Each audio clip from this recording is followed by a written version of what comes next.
हा सत्संग संत रामपालजी महाराजांचा असून मराठी भाषिक भक्त समाजास सहज समजावे म्हणून हिंदी भाषेतून मराठी भाषेत रूपांतरित करण्यात आलेला आहे.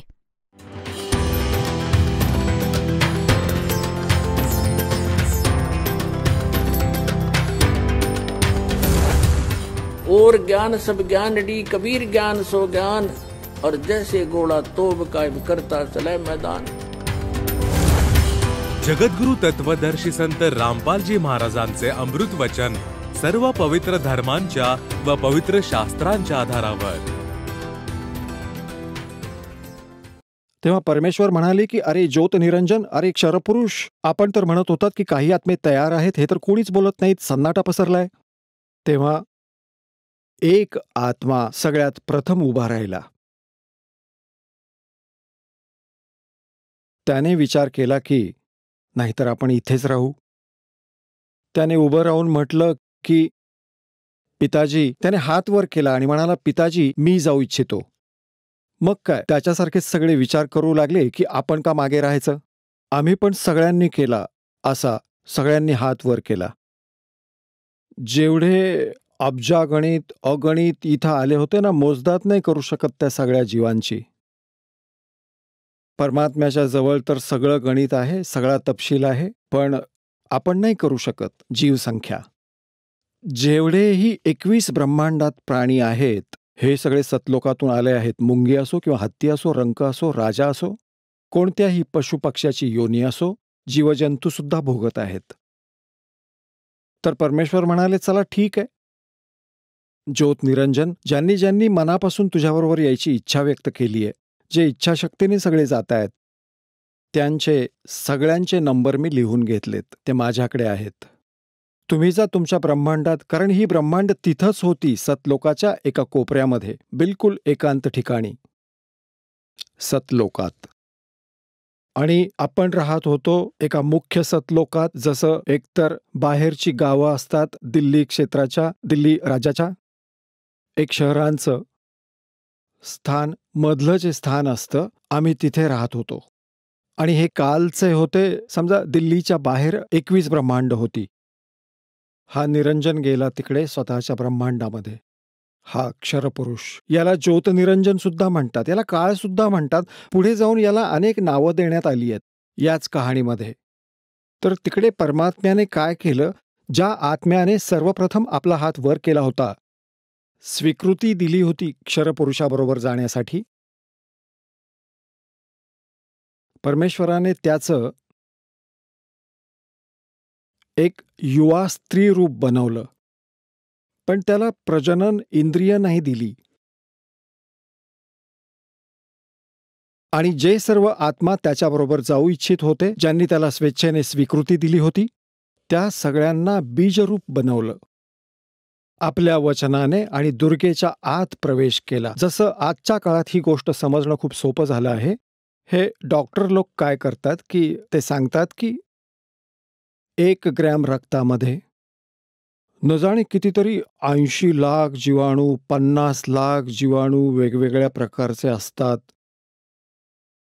आणि त्या रक्ताला दुसऱ्या रक्तामध्ये मिसळलं जातं, त्याने ते अजून वाढतात, दुसऱ्या रक्तात मिसळले जातात ते जीवाणू. तर अशी ही व्यवस्था तुम्ही समजावून घ्या. परमात्म्याने मुलगी जी तरुणी बनवली होती, तिचं नाव ठेवलं प्रकृती देवी. तिला माया पण म्हणतात, आदिमाया. प्रकृती देवीला आदिमाया म्हणा. पुढे जाऊन हिलाच अष्टांगी म्हटलं गेलं आणि तिलाच दुर्गा संबोधलं. आता तिला दुर्गा म्हणूया. दुर्गाजीच्या शरीरात प्रवेश केला सर्व आत्म्यांनी आणि म्हटलं, बेटी मी तुला आशीर्वाद दिला आहे. परमेश्वराने म्हटलं की बेटी मी तुला आशीर्वाद दिला आहे आणि सगळ्या आत्म्यांना तुझ्या आत प्रवेश दिला आहे आणि तुम्ही तिथे जा ज्योतनिरंजनच्याकडे आणि जितके तो जीव सांगेल, आपल्या वचनाने निर्माण केले नर आणि मादी हे सांगून, तेवढेच ते समोर प्रकट होतील. आणि परमेश्वराने आपला पुत्र सहजदासला, जो ज्या 16 पुत्रांमधून जो सर्वप्रथम निर्माण केला होता त्यातला एक होता. सहजदासला म्हणाले की पुत्रा, तू तुझ्या बहिणीला बरोबर घेऊन जा आणि ह्या ज्योत निरंजनकडे सोडून ये. क्षरपुरुषाजवळ सोडून ये. त्याला क्षरपुरुष पण म्हणतात, ज्योत निरंजन पण म्हणतात. हाच पुढे जाऊन गीतेत जो म्हणतो की मी काळ आहे, तोच काळ आहे. तिथे सोडून ये. क्षरपुरुषाला सांग की परमात्म्याने म्हणजे माझ्या वतीने सांग की हिच्या शरीरात सर्व आत्म्यांना प्रवेश दिला आहे आणि तिला वचन दिलं आहे, आशीर्वाद दिला आहे, शक्ती दिली आहे, वरदान दिलं आहे की जितके जीव तू मागशील, नर किंवा मादा, तरुणी प्रकृती देवी ही उत्पन्न करून देईल. सहजदास पिताजीच्या आदेशाला शिरोधार्य मानून आपली बहीण श्री दुर्गाला बरोबर घेऊन ज्योत निरंजनच्याकडे आला. म्हणजे क्षरपुरुषाच्या द्वीपामध्ये गेला, त्या 21 ब्रह्मांड लोकात. त्याला सांगितलं की ही बहीण आहे आणि या बहिणीच्या शरीरात परमात्म्याने सगळ्या आत्म्यांना प्रवेश दिला आहे. आता सहजदासाने क्षरपुरुषाला म्हटलं की पिताजींनी ही बहीण पाठवली आहे, दुर्गा. ह्या श्रीदेवीच्या शरीरामध्ये त्या सर्व आत्म्यांना प्रवेश दिला आहे आणि तिला कबीर देवांनी वरदान दिलं आहे की जितके जीव तुम्ही मागाल ही वचनाने उत्पन्न करून देईल. असं सांगून तो सहजदास त्या मुलीला तिथेच सोडून परत आला. आता सहजदास परत आल्यानंतर तिथे प्रकृती देवी आणि हा ज्योत निरंजन अर्थात क्षरपुरुष हे दोघेच राहिले. आता मुलगी तरुण असल्यामुळे तिचा रूपरंग उजळला होता. आता ज्योत निरंजन म्हणजे क्षरपुरुषाच्या मनात दोष उत्पन्न झाला. एकट्या तरुण स्त्रीला पाहून त्याला त्या मुलीच्या बरोबर, दुर्गाच्या बरोबर, श्री देवीच्या बरोबर गैरव्यवहार करण्याची इच्छा झाली. तर प्रकृती देवीने वारंवार सांगितलं की ज्योत निरंजन, तू असं कर्म करू नको. मी तुमची बहीण आहे, तुम्ही माझे मोठे बंधू आहात. तुमची उत्पत्ती परमेश्वर कबीर देवांपासून, सत्पुरुषांपासून एका अंड्यातून झाली. त्यानंतर आमची पण उत्पत्ती त्याच परमेश्वराने केली. तुम्ही माझे मोठे बंधू आहात, मी तुमची छोटी बहीण आहे. तुम्ही माझ्यावर हा जुलूम करू नका. इतक्या विनंत्या केल्या, पण क्षरपुरुषातील कामवासना इतकी वाढत गेली, इतका रजोगुण वाढत गेला की त्याने कोणाचंही ऐकलं नाही, मान मर्यादाही ठेवली नाही आणि मुलीबरोबर त्याने बलात्कार करण्याचा प्रयत्न केला. अभद्र पद्धतीने मुख उघडलं होतं. दुर्गाने म्हणजे प्रकृती देवीने सूक्ष्म रूप धारण केलं. त्याच्या मुखात म्हणजे उदरात प्रवेश केला. तसं तिला दुसरीकडे पळण्याचा प्रश्नच नव्हता, हे माहिती होतं. आपली इज्जत वाचवण्यासाठी, आपल्या कौमार्याची रक्षा करण्यासाठी तिने त्याच्या पोटामध्ये उडी घेतली. तिकडून आवाज दिला की हे परमात्मा, माझी रक्षा कर, मला वाचवा, पिताजी मला वाचवा. परमात्म्याला माहिती होतं की यांच्याबरोबर हे असंच होईल, कारण त्या परमात्मा परमेश्वरानं वारंवार मनाई करूनही यापासून त्या क्षरपुरुषाचं मन हटवू शकत नव्हते. परमेश्वराने स्वतः आपला पुत्र जोगजीतचं रूप धारण केलं आणि तिथे प्रकट झाले. मुलीला, दुर्गाला त्याच्या पोटातून बाहेर काढलं, शरीरातून बाहेर काढलं आणि म्हणाले की ज्योतनिरंजन, ऐक परमपित्याचा आदेश. तू ह्या चांगल्या लोकात असा जुलूम केला आहेस, तू पहिला व्यक्ती आहेस. तू अविचारी कृत्य केलेस ह्या मुलीवर आज आणि माझ्या या मुलीला गिळंकृत केलंयस. आणि तुझं हे कृत्य आहे ते एखाद्या अभद्र पुरुषासारखं आहे. म्हणूनच तुझं नाव आजपासून काळ असेल.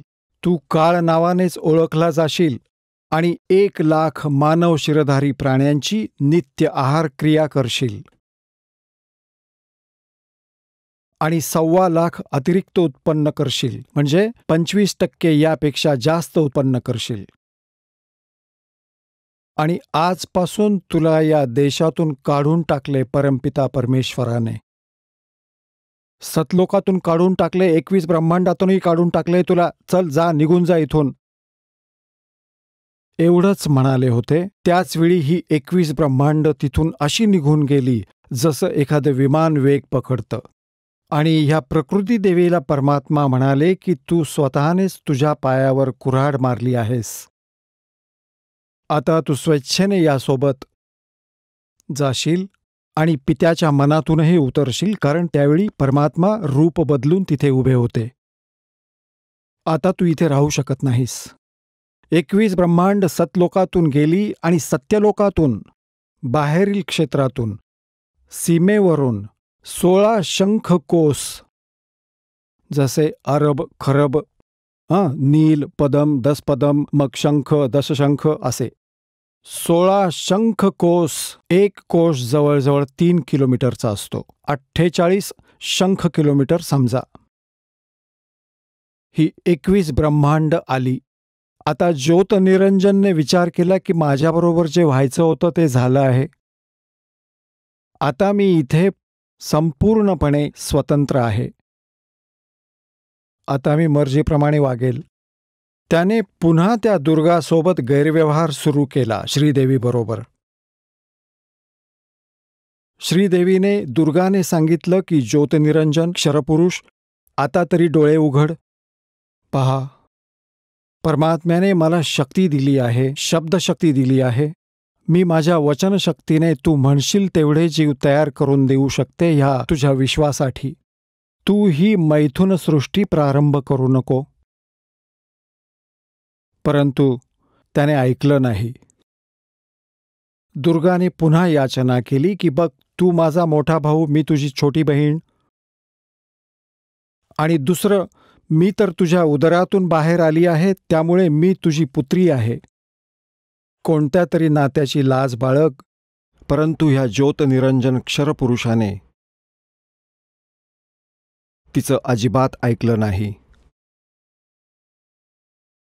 त्या परमात्म्याने त्या मुलीला प्रजनन इंद्रिय प्रदान केलेलं नव्हतं.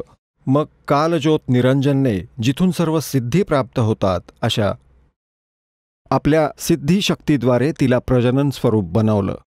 दुर्गाबरोबर बळजबरीने विवाह केला आणि मग 3 पुत्रांना जन्म दिला. रजोगुणयुक्त ब्रह्माजी, सत्वगुणयुक्त विष्णूजी, तमोगुणयुक्त शिवजी. ह्या तिघांना एक गुणाने पूर्णत्व दिले. एक गुणयुक्त कसं केलं? ह्या काळाने ब्रह्मांडाच्या वर सर्वोच्च स्थानावर, शिखरावर एक गुप्त स्थान निर्माण केलं. त्या गुप्त स्थानामध्ये दुर्गा आणि काळ यांच्याशिवाय कुणीच जाऊ शकत नव्हतं. तर तिथे त्यांनी 3 स्थानं बनवली होती. ह्या गुप्त स्थानावर, गुप्त क्षेत्रावर 3 स्थानं बनवून ठेवली आहेत. एक रजोगुण प्रधान क्षेत्र, एक सत्वगुण प्रधान क्षेत्र, एक तमोगुण प्रधान क्षेत्र. जसं एका घरात 3 खोल्या असतात, 3 कक्ष. एका कक्षात अश्लील चित्र लावलेली आहेत आणि दुसऱ्या कक्षात साधू, संत, फकीर, महापुरुषांची चित्र लावलेली आहेत आणि तिसऱ्यामध्ये शूरवीरांची, शहीदांची चित्र लावली आहेत. जो कोणी व्यक्ती अश्लील चित्र लावलेल्या कक्षात प्रवेश करील तर तिथे जाऊन त्याचा स्वभाव तसाच बनणार, स्वाभाविक आहे. आणि मग तो जाईल जिथं साधू, संत, फकीरांची चित्र लावली आहेत आणि तिथं जाताच तो एकदम त्याचे विचार, भाव खूपच विनम्र होतात आणि भाव बदलत जातात. असंच तो ज्या कक्षात शूरवीरांची, शहीदांची चित्र लावली आहेत तिथे जातो तर आपोआप त्याच्या स्वभावात बदल होत जातो, मनोबल बदलतं. तर अगदी अशाच प्रकारे तिन्ही पुत्रांना रजोगुणयुक्त ब्रह्माला कसं बनवलं की दुर्गाला आपल्या पत्नी स्वरूपात, ह्या श्रीदेवीला पत्नी रूपात ठेवलं. जेव्हा रजोगुणयुक्त क्षेत्रामध्ये हे निवास करू लागले तर तेव्हा ह्या क्षरपुरुषाने, ज्योतिनिरंजनने आपली 5 मुख बनवली आणि तिथं राहू लागला. ह्या दोघांच्या संयोगाने ज्या पुत्राचा जन्म झाला तो पंचमुखी होता. आणि जोपर्यंत ते रजोगुणप्रधान क्षेत्रात राहत होते तोपर्यंत दोघांचाही मनोभाव असाच राहिला, ज्यामुळे ते सर्व गुण ब्रह्माजींमध्ये आले. आणि मग लहानपणापासूनच ब्रह्माजींना यांनी कोमामध्ये ठेवलं, संगोपन चालू ठेवलं. जसं की कुणी सांगतं की 10 वर्षात एखादा मुलगा कोमामध्ये आहे, एका व्यक्तीचा कोमामध्ये, एका नळीने त्याच्या तोंडात आहार वगैरे देतात, तर असं ठेवतात, कोमामध्ये ठेवतात आणि युवा झाल्यानंतर त्यांना सचेतन करतात.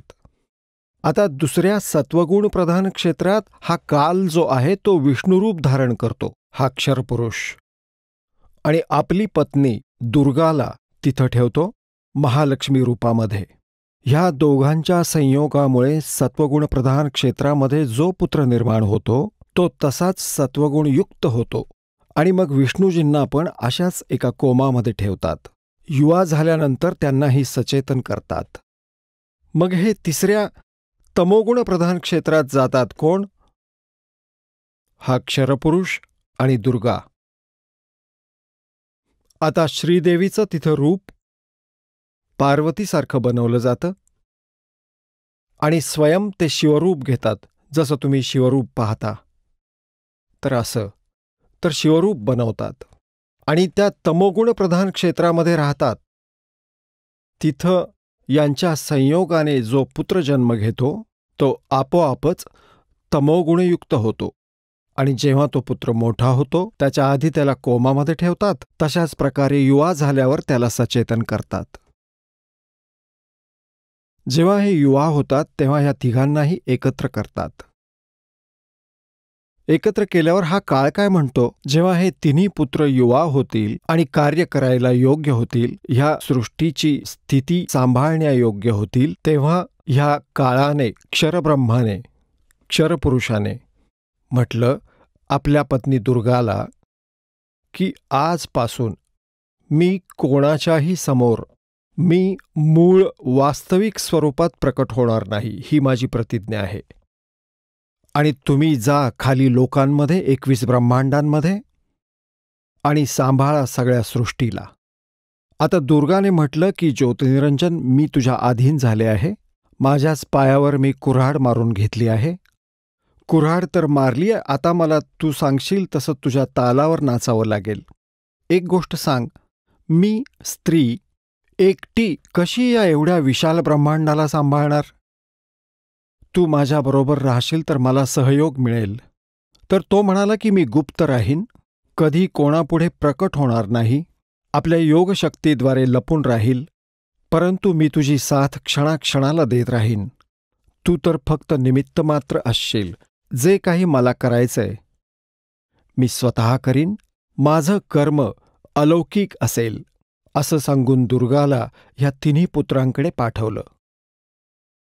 दुर्गाने ह्या तिघांना सचेतन केलं, एका स्थानावर एकत्र बोलावलं प्रेरित करून. तेव्हा यांना सांगितलं की तुम्ही तिघे आपापली कार्य करा. ब्रह्मा सृष्टी, उत्पत्ती आणि विष्णुस्थिती आणि शिवसंहार करा. तेव्हा यांनी म्हटलं की माते, इथे स्थान तर नाहीये, सगळं पाणीच पाणी आहे, आम्ही कुठे राहू? त्यांना तिथं समुद्रामध्ये, क्षीरसमुद्रामध्ये ठेवलं होतं. तेव्हा दुर्गाने सांगितलं की चला तुम्ही तिघे विमानात बसा. आणि त्यांना बरंच काही दाखवलं, वरचे सगळे लोक दाखवले. ह्या तिघांकरिता 3 राजधान्या बनवल्या, एक शिवपुरी, एक विष्णुपुरी आणि एक ब्रह्मापुरी.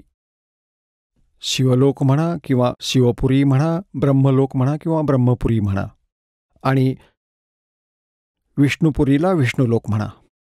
ह्या तिघांना एकेका लोकात पाठवलं, आपापली वेगळी स्थानं दिली. आणि मग या तिघांनाही सांगितलं की जा तुम्ही सागर मंथन करा. आदेश दुर्गाला देतोय हा ब्रह्म, क्षरपुरुष, क्षरब्रह्म. आणि दुर्गा या मुलांना सांगते की जा तुम्ही सागर मंथन करा. पुढे कालने सगळी व्यवस्था केली होती. सर्वप्रथम जे सागर मंथन झालं, ह्या कालने काय केलं की आपल्या श्वासांद्वारे 4ही वेद लपवले समुद्रात. सागर मंथन केल्याने हे 4ही वेद लिपिबद्ध होऊन बाहेर आले. जसं दुधाचं एक स्वरूप असतं, त्यात त्याचं विरजण लावून दही बनतं. दही घुसळलं की त्याचं लोणी, त्याचं काही वेगळंच रूप असतं, परत ताक होऊ शकत नाही.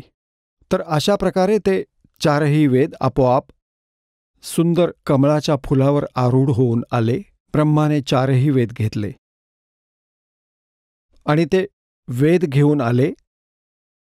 दुर्गाला आकाशवाणीतून कालने सांगितलं की ब्रह्माजींना सांगा की वेद वाचा आणि मी त्यांना अंतर्प्रेरणेमधून त्याचा अर्थ सांगेन.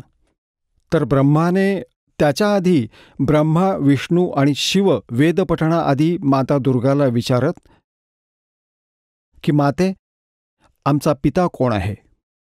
दुर्गाला कालने मनाई केली होती की तू माझं रहस्य सांगणार नाहीस. त्याचवेळी तिला सांगितलं होतं की तू माझ्याबद्दल कोणाला सांगू नकोस, नाहीतर तुझी काही गय नाही.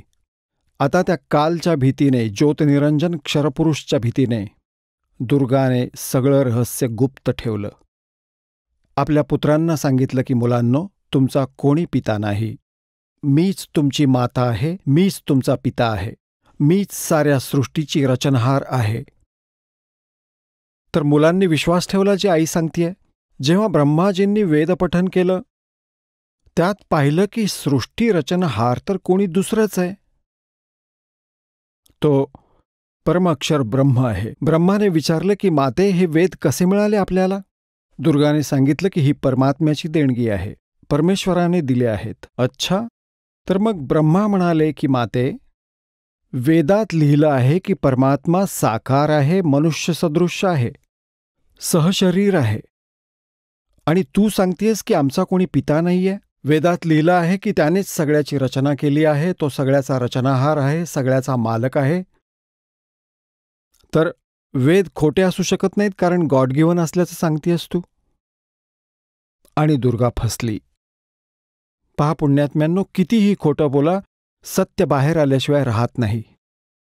कहते हैं चोर चुरावे तुमड़ी गड्ढे पानी में, वह गड्ढे वह ऊपर आवे. नो सच्चाई छानी नहीं. मग दुर्गाने सांगितलं, बाळांनो ऐका, तो निराकार आहे, तो कुणालाही दिसत नाही, तर का व्यर्थ प्रयत्न करता? तो निराकार आहे. आता ब्रह्माने म्हटलं, माते, आता तुझ्या गोष्टींवर आमचा विश्वास बसत नाही. आजपर्यंत मी तुझं सगळं म्हणणं शिरोधार्य मानत होतो, पण आज मात्र तुझ्या बोलण्याबद्दल अविश्वास वाटतो. आता मी नाही ऐकणार तुझं. मला परमात्मा हवाय, कारण हा आत्मा परमेश्वरापासून विभक्त झालाय, तेव्हापासून त्याला त्याचा अभाव जाणवतोय आणि तेव्हापासूनच शोध घेऊ लागले. इथं आम्ही ज्या विधीतून शोध घेऊ पाहत आहोत ते मिळू शकत नाही, कारण 4ही वेदांमध्ये फक्त ब्रह्मला प्राप्त करण्याचा, त्या क्षरपुरुषाला प्राप्त करण्याचा विधी लिहिलाय. त्या परमक्षर ब्रह्मला प्राप्त करण्याचा विधी यात पर्याय म्हणून सोडला आहे. यजुर्वेद अध्याय नंबर 40च्या मंत्र नंबर 10 ते 13 मध्ये स्पष्ट केला आहे. हा वेद ज्ञानदाता ब्रह्म म्हणतोय की त्या परमेश्वराबाबत कोणी तत्वदर्शी संत सांगतील की त्यांना विचारावं. हे वेद पण हेच म्हणतात. वेदांचा सारांश गीतेमध्ये आहे. गीता अध्याय नंबर 4 श्लोक नंबर 34 मध्ये पण हेच सांगितलंय. हा गीता ज्ञानदाता हा क्षरपुरुष आहे, जो श्रीकृष्णामध्ये प्रवेश करून बोलतो. तोही हेच सांगतो की परमात्म तत्वाची माहिती तत्वदर्शी संतांकडे जाऊन विचारा, ते सांगतील. तर वेदांमध्ये जे प्रमाण सांगितलं आहे, तर ब्रह्माने विचार केला की वेदांमध्ये लिहिलंय की ओमचं नाव आहे आणि ओम नावाने जप करेन मी, आणि हठयोग कसा सुरू केला याने? आता वेदांमध्ये हठयोग करायचं लिहिलेलं नव्हतं की जसं तप करतात हे ऋषी महर्षी, पण ते हे तप कसं ग्रहण केलं याने? तपाबाबतची हठयोग साधना कुठून ग्रहण केली या ब्रह्मने? ब्रह्माजी जेव्हा उत्पन्न झाले, श्री विष्णूजीच्या नाभीतून कमळ उमललं आणि त्यावर ते विराजमान झालेले पाहिले आपण. बराच वेळ त्या देठाला धरून बसले खाली उतरू पाहत होते, पण काही पर्याय नाही मिळाला.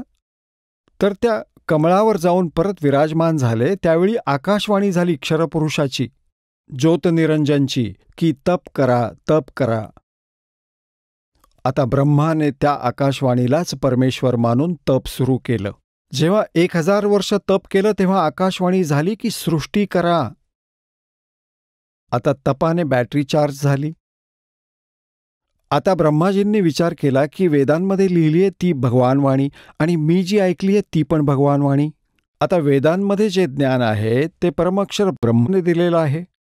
5 वेद दिले होते परमेश्वराने ह्या क्षरपुरुषाला, त्याच्या अंतःकरणात स्थिर केले होते. आता जसे कोणाच्या अंतःकरणात फीड केले तर वेळ दिला परमात्म्याने आणि त्यानंतर ते आपणहून बाहेर आले. येत होते ते बाहेर, 5ही आले. पण याने वाचून पाहिलं तर 5व्या वेदामध्ये खूपच माहिती होती परमपिताची, सत्यपुरुषाची, परमअक्षर ब्रह्माची. त्यांनी त्याला नष्ट केलं आणि 4 वेद दिले. आता 4ही वेदांचं पठण केलं आणि ब्रह्माजींनी सांगितलं की माते यात ओम नाव आहे आणि मी परमात्म्याला प्राप्त करीनच. दुर्गाने सांगितलं की जर तुला पिता मिळाला नाही तर तू कुठं जाशील आणि तुला पिता मिळाला नाही तर तू काय करशील, कारण त्यानं प्रतिज्ञा केली की दर्शन नाही देणार. ब्रह्माने सांगितलं की मी तुला माझं तोंड नाही दाखवणार जर भगवान नाही मिळाले तर, कारण वेदांमध्ये लिहिलंय ना. यजुर्वेदातील अध्याय 40 मध्ये मंत्र 15 मध्ये स्पष्ट केलाय की ओम करतो स्मर किलबे स्मर कर्तुम स्मर. म्हणून हे ओम नाव आहे क्षरपुरुषाचं, ब्रह्मपर्यंत क्षरपुरुषाचं. आणि परमक्षर ब्रह्मबाबत वेदांमध्ये ज्ञान नाहीये साधनेचं, पण त्याची महिमा मात्र खूप लिहिली आहे. 3 वेदांचं अध्ययन करणाऱ्यांनी परमात्म्याची महिमा तर पूर्ण परमात्मावाली ग्रहण केली आणि साधना तर ब्रह्मवाली केली. माहिती परमक्षर ब्रह्मची अधिक आहे, ज्याला परमक्षर ब्रह्म म्हणतात, सत्पुरुष पण म्हणतात. पण त्याला प्राप्त करण्याची पद्धत नाहीये, वे ऑफ वर्शिप नाहीये. वे ऑफ वर्शिप म्हणजे पूजेची विधी ती फक्त ब्रह्मपर्यंत आहे. ते ओम नाव आहे. गीता अध्याय नंबर 17च्या श्लोक नंबर 23 मध्ये 3 मंत्राच्या जपाचा स्पष्टीकरण आहे.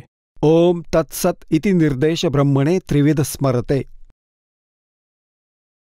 आणि गीता अध्याय नंबर 15च्या श्लोक नंबर 1 ते 4 मध्ये आणि 16 आणि 17 मध्ये विस्ताराने विवरण केलं आहे की ह्या संसाररूपी वृक्षाचं मूळ कोण आहे, खोड कोण आहे, शाखा कोण आहेत, फांद्या कोण आहेत, पानं कुठली आहेत, ह्याला जो जाणतो तो तत्वदर्शी संत आहे.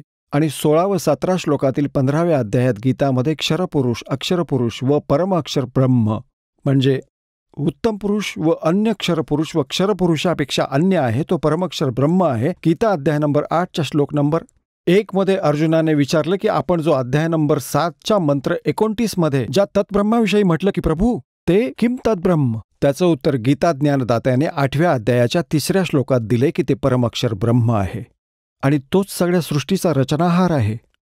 3 लोकात प्रवेश करून सर्वांचं पालनपोषण करतो, 15व्या अध्यायात श्लोक 17 मध्ये स्पष्ट केलं आहे. तर तो परमक्षर ब्रह्म आहे. त्याची माहिती वेदांमधून प्राप्त करायची नाहीये. तो तर तत्वदर्शी संत सांगेल, दास सांगेल, परमेश्वराने पाठवलंय याच उद्देशाने. तो नसल्यामुळे ब्रह्माजींनी ओम नावाचा जप केला. 4 युगांपर्यंत समाधी लावून हठयोग पण केला. तेव्हा दुर्गाने आपल्या वचनाने एका मुलीची निर्मिती केली आणि तिला म्हटलं की बाळा तू जा आणि ब्रह्माला जो समाधिस्थ आहे त्याला उठव आणि सांग की तुला आईने बोलावले, तुझ्याशिवाय सृष्टीची रचना होऊ शकत नाही. आता 4 युग झाली आणि आकाशवाणी केली दुर्गाला क्षरपुरुषाने की दुर्गा सृष्टी रच. दुर्गाने म्हटलं, प्रकृती देवीने म्हटलं की तुमचा ज्येष्ठ पुत्र तुमच्याच शोधात गेला आहे, माझं न ऐकता गेला आहे. तर आकाशवाणीतून म्हटला कालपुरुष, क्षरपुरुष, त्याला परत बोलाव, मी कधीही दर्शन देणार नाही. तर त्या मुलीला तिकडे पाठवलं. मुलीनं जाऊन पाहिलं आणि आवाज दिला, ब्रह्मा उठला नाही. आपल्या आतून अंतःकरणाने फोन केला, टेलिफोन केला, हे माते ब्रह्माजी उठत नाहीत. आता काय करू? खूप आवाज दिला. दुर्गाने म्हटले की तू त्यांचे चरण स्पर्श कर. चरण स्पर्श होताच ब्रह्माचे डोळे म्हणजे ब्रह्माची समाधी तुटली. समोर पाहिलं एका तरुणीला.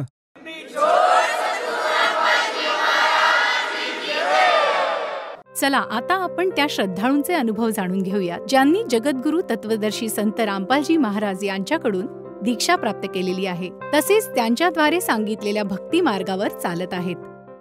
नमस्कार. नमस्कार जी. आपलं नाव?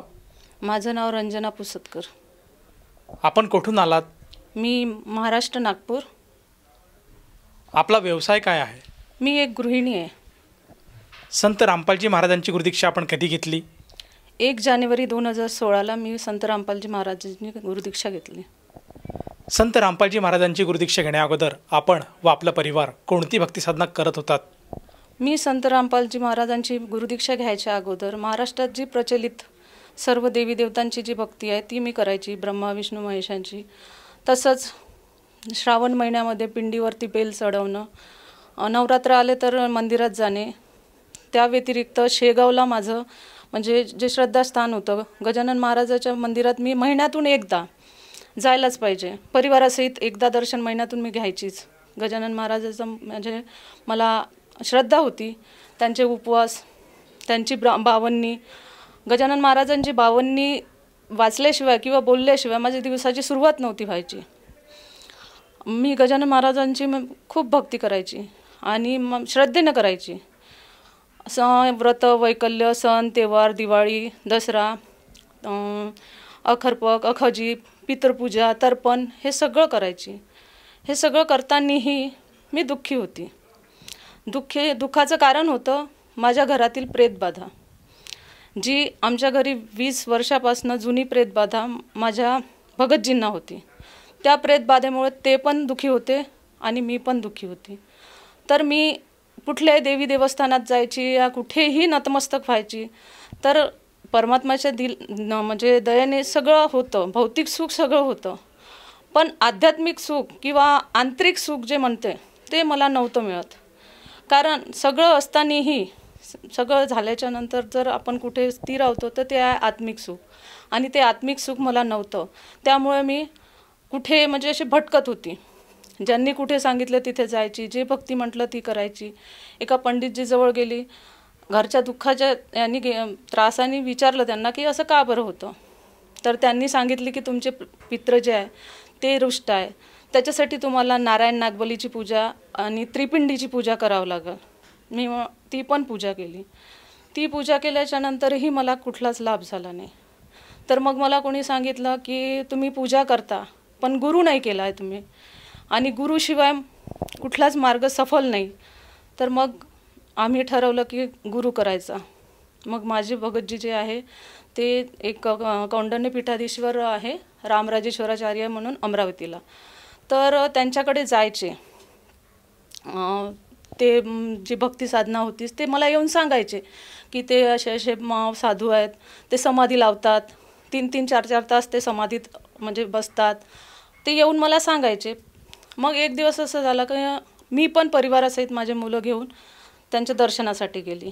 दर्शनासाठी गेल्याच्या नंतर मलाही असं वाटलं की सगळेजण म्हणतात की गुरु असायला पाहिजे, तर आपणही गुरु करायला पाहिजे.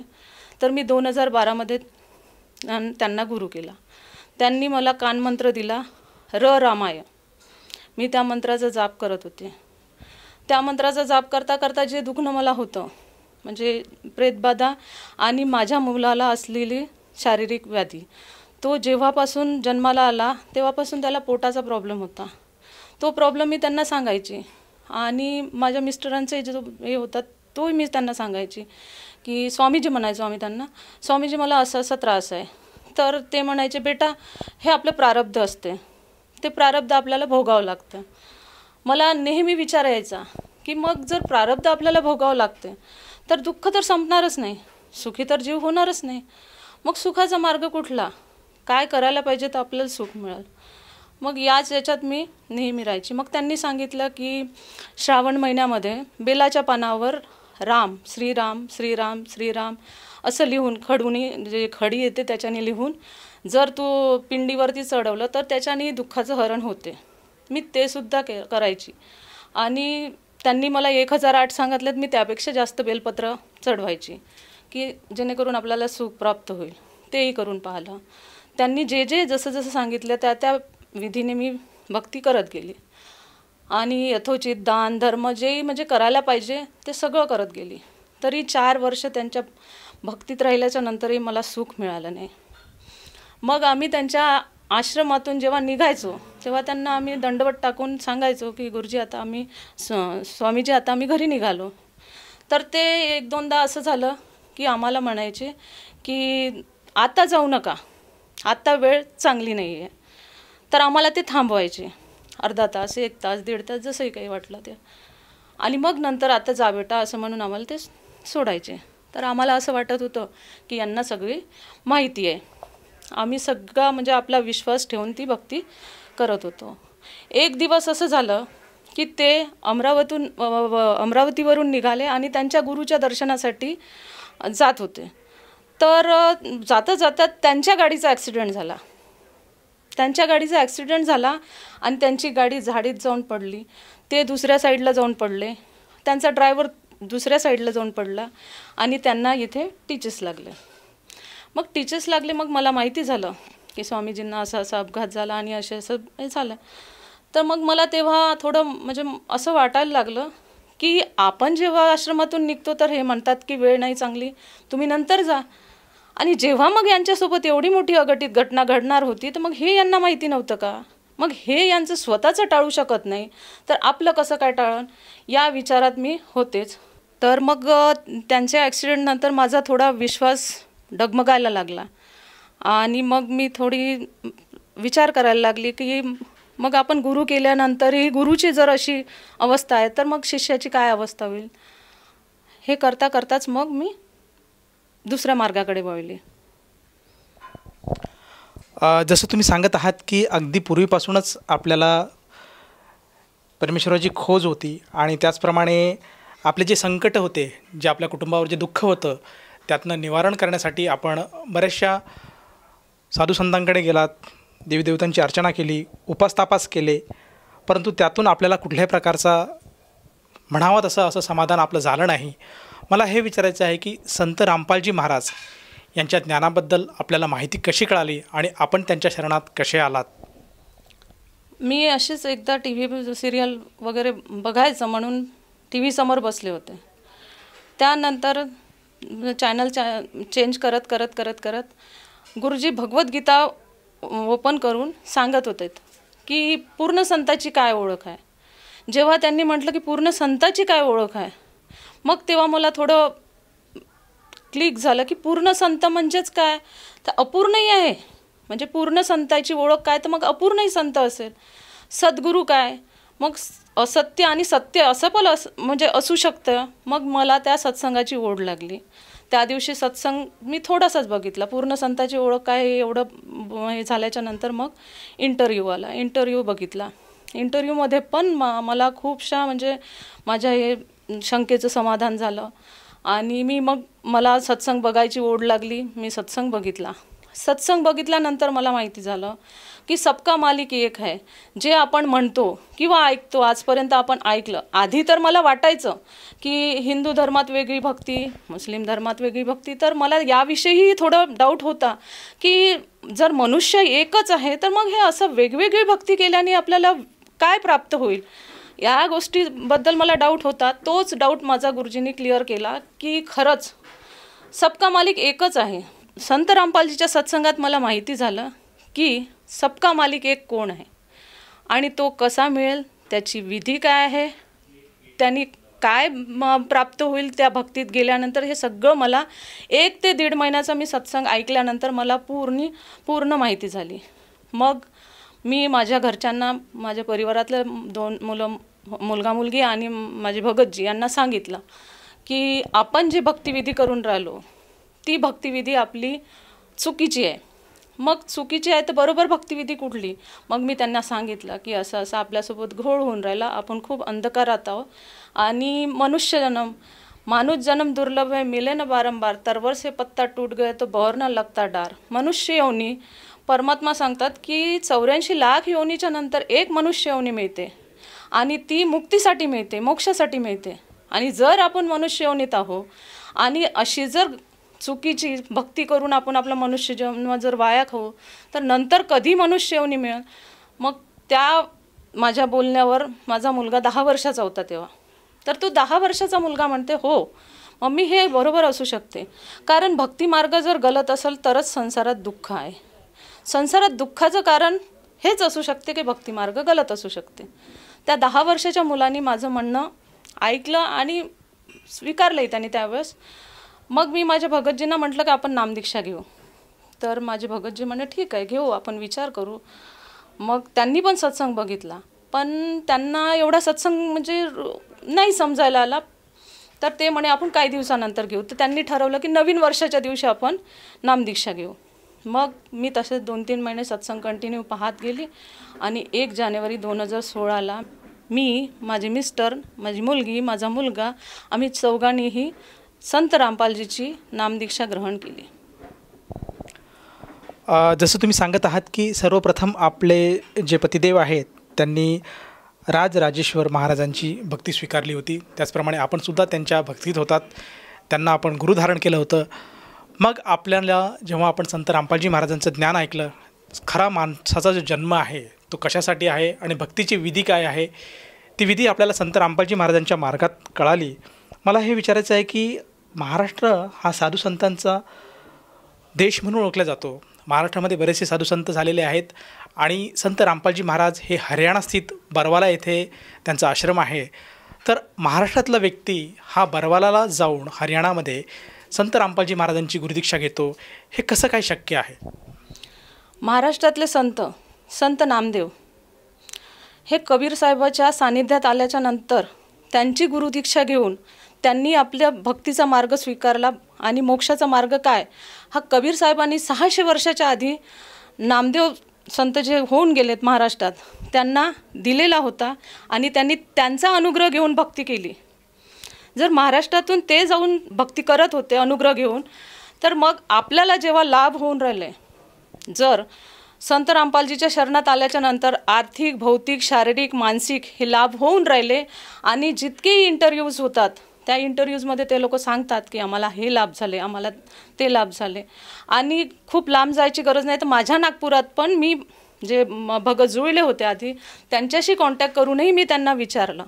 तर 1-2 लोकांच्या याच्यातून कोणी सांगितलं का आमचा ब्लड कॅन्सर जो होता तो दुरुस्त झाला, कोणी सांगितली का आमच्या घरात असलेली प्रेतबाधा दुरुस्त झाली.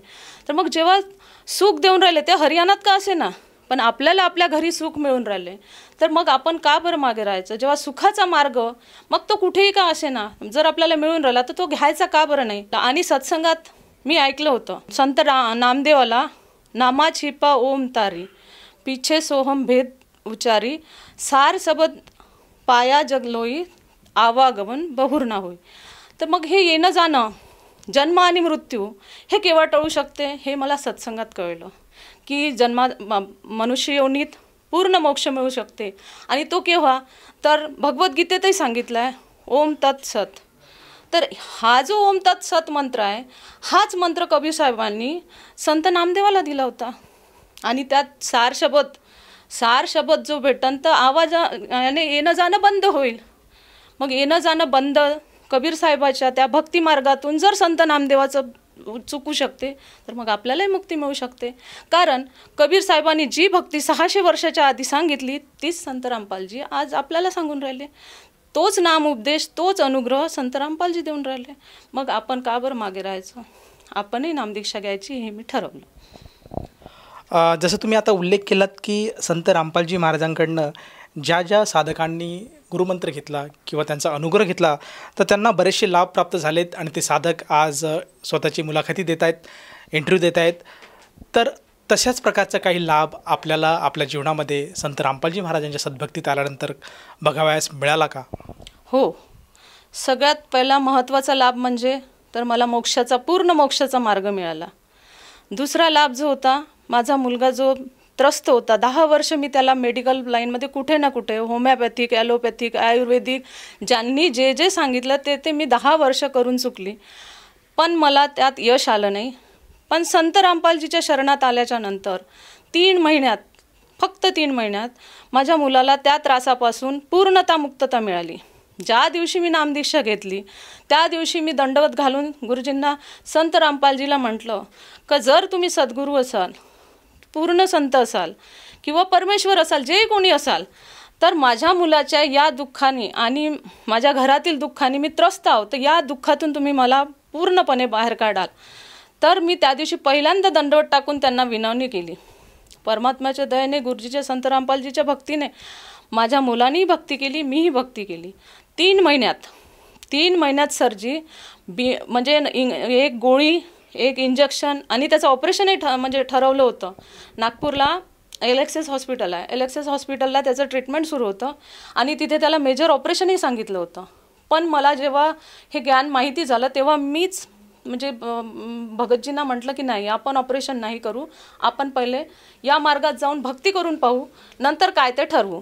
तर मग मी तेव्हा दंडवत जेव्हा घातली तेव्हा मी ठरवलं की मी गोळी देणार नाही, मी इंजेक्शनही देणार नाही आणि ऑपरेशनही करणार नाही.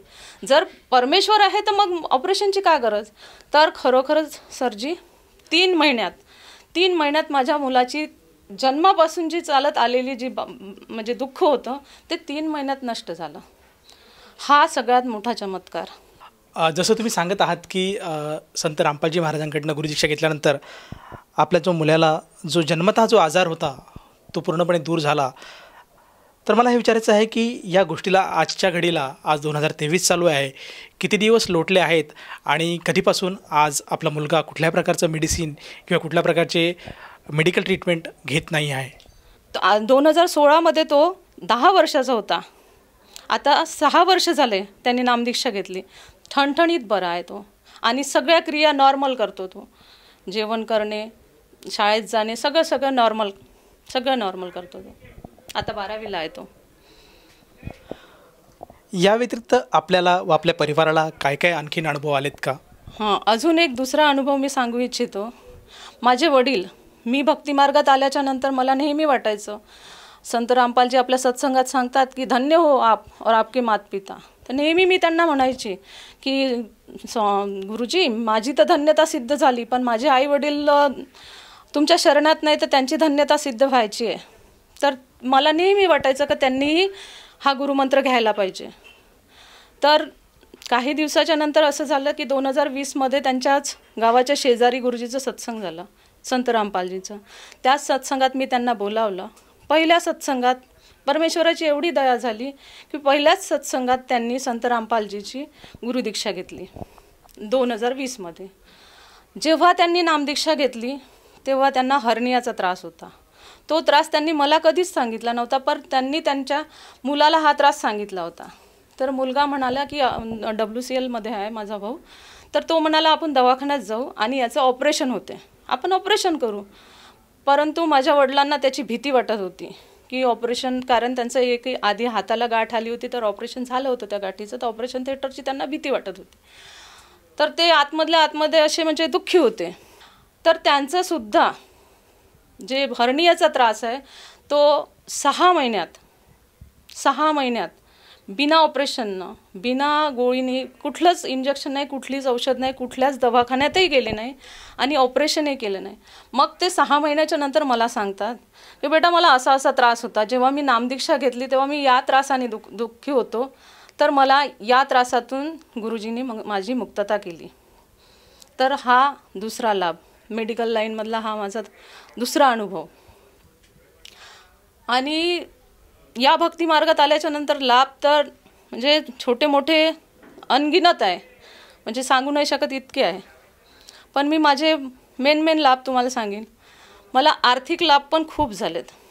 जेव्हा मी संत रामपालजीच्या शरणात यायची होती तेव्हा आमच्या घरी शेती घ्यायचा विचार खूप आधीपासून सुरू होता.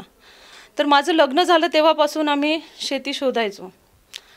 तर कुठे पाणी नव्हतं, तर कुठे रोड टच नसायची, तर कुठे शेती कमी असायची, तर त्याची उत्कृष्टता नसायची.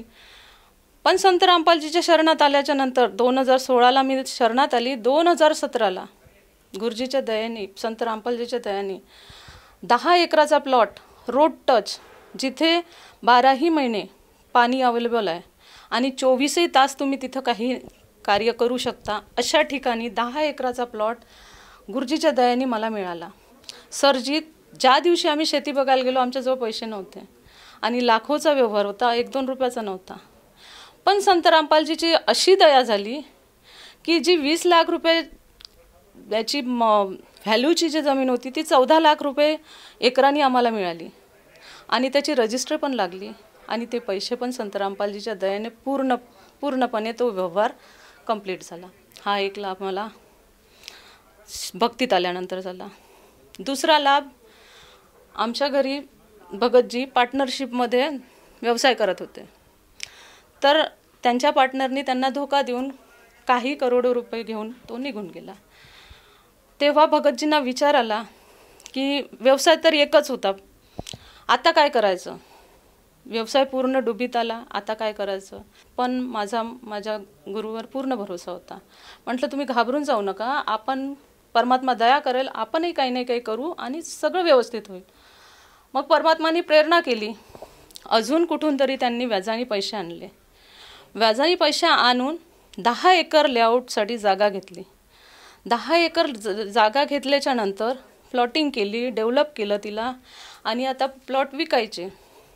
तर आमच्या इथे भगतजी म्हणे की आपण इनॉग्रेशन करू. मी म्हटलं नाही, आपण इनॉग्रेशन करू नये, गुरुजीचे तसे आदेश नाही आहे. इनॉग्रेशन न करताही आपलं लेआउट बुक होईल, परमात्म्याच्या दयेने, गुरुजी संत रामपालजीच्या दयेने होईल, सगळं व्यवस्थित होईल. तर लेआउट बुकिंग व्हायच्या अगोदर आता सुरुवात होणार तेव्हा पहिलं लॉकडाऊन घोषित झालं. पहिलं लॉकडाऊन घोषित झाल्याच्या नंतर भगतजी म्हणते आता काय करायचं? व्याजाने आणलेला पैसा आणि समोर असे दिवस. पण माझा पूर्ण भरोसा होता. मी संत रामपालजीला दंडवत टाकायची आणि म्हणायची, मारणारही तुम्ही जा आणि तारणारही तुम्ही जा, तुम्ही जे कराल तो निर्णय माझा तुमच्यासोबतच राहील. मी सरजी, पहिल्या लॉकडाऊनमध्ये मी कुठेही 1 रुपयाची कुणाला दलाली न देता, कुठेही पेपरमध्ये ॲड न छापता, कुठेही एक पोस्टर न लावता 10 एकराचं लेआउट जे आहे माझं ते करोना कालमध्ये फक्त आणि फक्त फोनवर बुक झालं.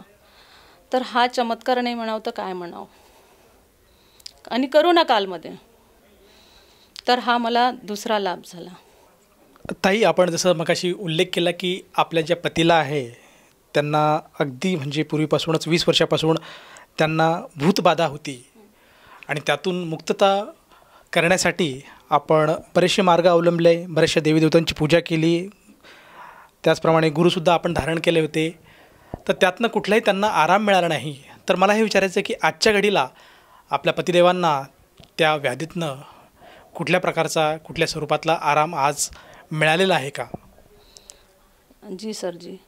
संत शरण में आने से आई टले बला, जो मस्तिष्क में होसली वो काटे में टल जा, हे मी ऐकलं होतं. आणि त्याच कारणाने मी संताच्या सानिध्यात गेलीही होती की जेणेकरून आपल्या नशिबातले पापरूपी काटे कमी होईल आणि आपलं दुःख कमी होईल. पण त्यांनी मला प्रारब्ध म्हणून चूप बसवलं की हे आपलं प्रारब्ध आहे. पण संत रामपालजीच्या शरणात आल्याच्या नंतर माझं ते दुखणं जे आहे ते पूर्णपणे बरं झालं. पूर्णपणे. त्यांना जी प्रेतबाधा होती त्या प्रेतबाधेमुळे त्यांना पूर्ण त्याच्या शरीराची आग होत होती. पूर्ण शरीर त्यांचं जळत होतं, तळपायापासनं तर डोक्यापर्यंत कंटिन्युअसली. तर हा त्रास त्यांना खूप होता.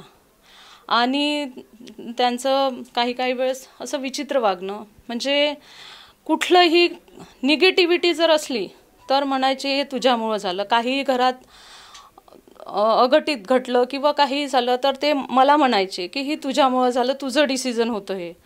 पण मला नेहमी असं वाटायचं का मी काहीही न करता हे माझ्यावर का बरं असे आरोप करतात. मग कधी कधी इतके चांगले राहायचे ते की मला म्हणजे प्रश्न यायचा की कधी असे का बरं वागतात हे.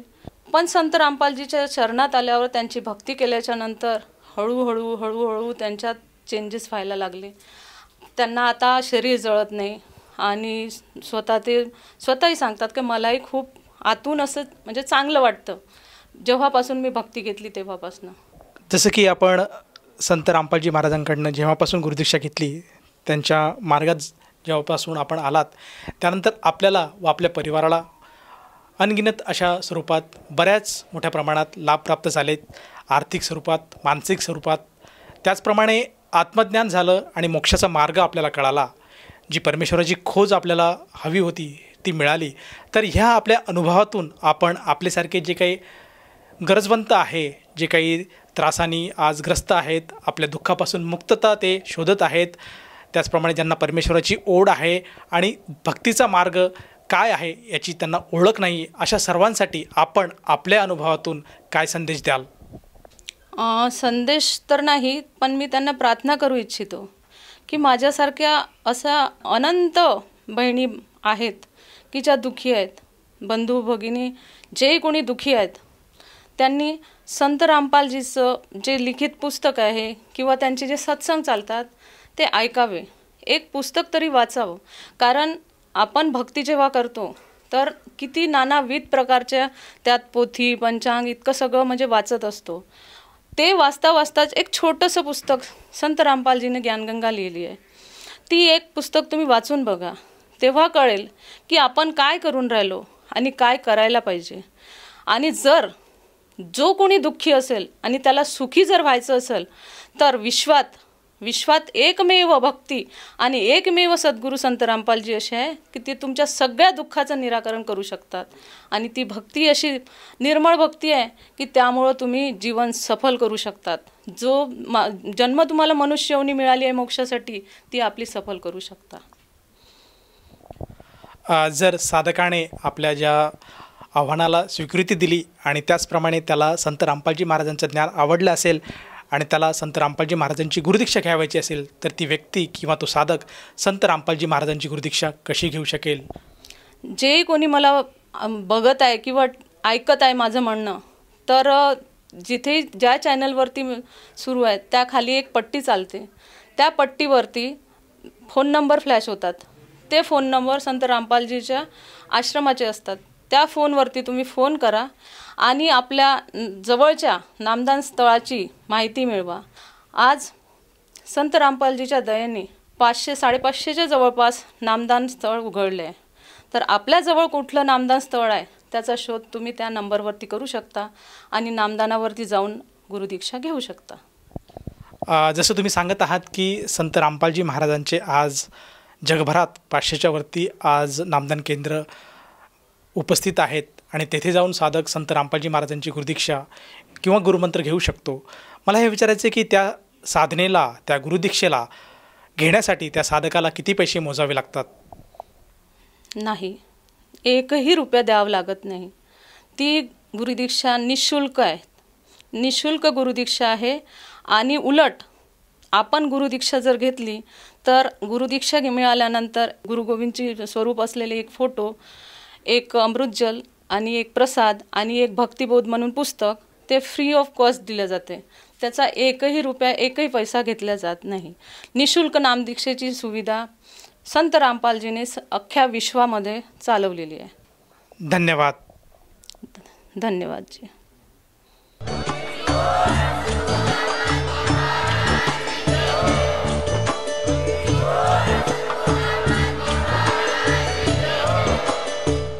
आपण ऐकत होता जगद्गुरु तत्वदर्शी संत रामपालजी महाराज यांचे मंगल प्रवचन, ज्यांच्या शुभ आशीर्वादाने संपूर्ण विश्वामध्ये 500 पेक्षा जास्त नामदीक्षा केंद्र आहेत, जिथे निशुल्क नामदीक्षा दिली जाते. निशुल्क नामदीक्षा प्राप्त करण्यासाठी आणि अधिक माहितीसाठी संपर्क करा 7030303951 7030303952. अद्वितीय आध्यात्मिक ज्ञान वाचण्यासाठी, पाहण्यासाठी आणि ऐकण्यासाठी संत रामपालजी महाराज ॲप अवश्य डाउनलोड करा किंवा आमची वेबसाईट www.jagadgururampalji.org वर व्हिजिट करा.